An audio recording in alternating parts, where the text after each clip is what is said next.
Hi friends, ಇವತ್ತು ಸೂಪರಾಗಿರೋ ಒಂದು ಹಾಲು ಬಜ್ಜಿ ರೆಸಿಪಿನ ನಿಮ್ಮ ಜೊತೆ ಶೇರ್ ಮಾಡ್ಕೋತಿದ್ದೀನಿ.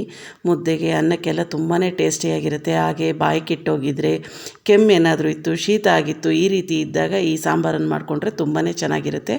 ಯಾವ ರೀತಿ ಮಾಡ್ಕೊಳ್ಳೋದು ನೋಡ್ಕೊಳ್ಳೋಣ ಬನ್ನಿ. ಈಗ ಒಂದು ಮಿಕ್ಸಿ ಜಾರ್ ತೊಗೊಂಡು ಒಂದು 6 ಇಲ್ಕು ಬೆಳ್ಳುಳ್ಳಿ ಸೇರಿಸ್ಕೊಂಡಿದ್ದೀನಿ. ಖಾರಕ್ಕೆ ಎಷ್ಟು ಬೇಕಷ್ಟು ಗುಂಟೂರು ಮೆಣಸಿನ್ಕಾಯಿನ ಸೇರಿಸ್ಕೊತಿದ್ದೀನಿ. ನಾನಿಲ್ಲಿ ಒಂದು 6 ಮೆಣಸಿನ್ಕಾಯಿ ಸೇರಿಸ್ಕೊಂಡಿದ್ದೀನಿ. ಒಂದು ಅರ್ಧ ಸ್ಪೂನಷ್ಟು ಮೆಣಸು ಹಾಕ್ಕೊಂಡಿದ್ದೀನಿ. 1 ಸ್ಪೂನಷ್ಟು ಜೀರಿಗೆ ಸೇರಿಸ್ಕೊಂಡಿದ್ದೀನಿ. ಇದ್ರ ಜೊತೆ ಸ್ವಲ್ಪ ಕೊತ್ತಂಬರಿ ಸೊಪ್ಪು, ಹಾಗೆ ಒಂದು 5-6 ಎಲೆ ಕರಿಬೇವಿನ ಸೊಪ್ಪು ಸೇರಿಸ್ಕೊಂಡಿದ್ದೀನಿ. ಸ್ವಲ್ಪ ನೀರು ಸೇರಿಸ್ಕೊಂಡು ಇದನ್ನು ಸ್ವಲ್ಪ ತರಿಯಾಗಿ ರುಬ್ಕೊಂಬಿಡೋಣ. ಈಗ ಒಂದು ಪಾತ್ರೆ ಇಟ್ಕೊಂಡಿದ್ದೀನಿ ಒಗ್ಗರಣೆಗೆ. ಸ್ವಲ್ಪ ಎಣ್ಣೆ ಸೇರಿಸ್ಕೊಳ್ಳೋಣ. ಎಣ್ಣೆ ಕಾದ ನಂತರ ಸ್ವಲ್ಪ ಸಾಸಿವೆ, ಹಾಗೆ ಸ್ವಲ್ಪ ಜೀರಿಗೆ ಹಾಕ್ಕೊಂಡಿದ್ದೀನಿ.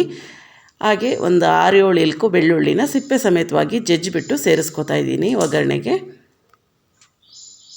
ಒಂದು 2 ಒಣಗಿದ ಮೆಣಸಿನ್ಕಾಯಿನ ಒಗ್ಗರಣೆಗೆ ಸೇರಿಸ್ಕೊತಾ ಇದ್ದೀನಿ.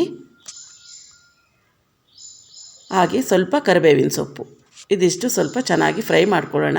ಬೆಳ್ಳುಳ್ಳಿ ಎಲ್ಲ ಸ್ವಲ್ಪ ಕೆಂಪಾಗಬೇಕು ಒಗ್ಗರಣೆಯಲ್ಲಿ, ಅಲ್ಲಿವರೆಗೂ ಫ್ರೈ ಮಾಡಿಕೊಂಡ್ರೆ ಸಾಕಾಗುತ್ತೆ. ಈ ರೀತಿ ಆದ ನಂತರ ಈಗ ನಾವೇನು ರುಬ್ಬಿಟ್ಕೊಂಡ್ವಿ ಆ ಪೇಸ್ಟನ್ನೆಲ್ಲ ಇದಕ್ಕೆ ಸೇರಿಸ್ಕೊಂಬಿಡೋಣ.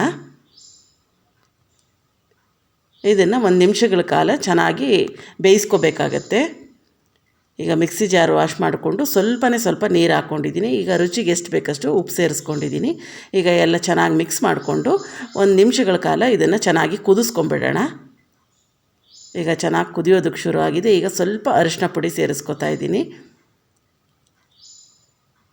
ಈಗ ಕುದ್ದಿದ್ದೆಲ್ಲ ಆಗಿದೆ. ಸ್ಟವ್ ಫ್ಲೇಮ್ ಆಫ್ ಮಾಡಿಕೊಂಡು ಇದಕ್ಕೆ 1.5 ಕಪ್ಪಷ್ಟು ನಾನು ಹಾಲು ಸೇರಿಸ್ಕೊತಾ ಇದ್ದೀನಿ. ಹಾಲು ಸೇರಿಸ್ಕೊಂಡು ಚೆನ್ನಾಗಿ ಎಲ್ಲ ಒಂದು ರೌಂಡ್ ಮಿಕ್ಸ್ ಮಾಡಿಕೊಂಡು ಈ ಟೈಮಲ್ಲಿ ಒಂದು ಸರಿ ಟೇಸ್ಟ್ ನೋಡ್ಕೊಳ್ಳಿ. ಉಪ್ಪೇನಾದರೂ ಕಡಿಮೆ ಇತ್ತು ಅಂದರೆ ಈ ಟೈಮಲ್ಲಿ ಸೇರಿಸ್ಕೊಳ್ಬೋದು ನೀವು. ತುಂಬಾ ಟೇಸ್ಟಿಯಾಗಿ ಚೆನ್ನಾಗಿರೋವಂಥ ಹಾಲು ಬಜ್ಜಿ ಸಾಂಬಾರು ರೆಡಿ ಆಯಿತು.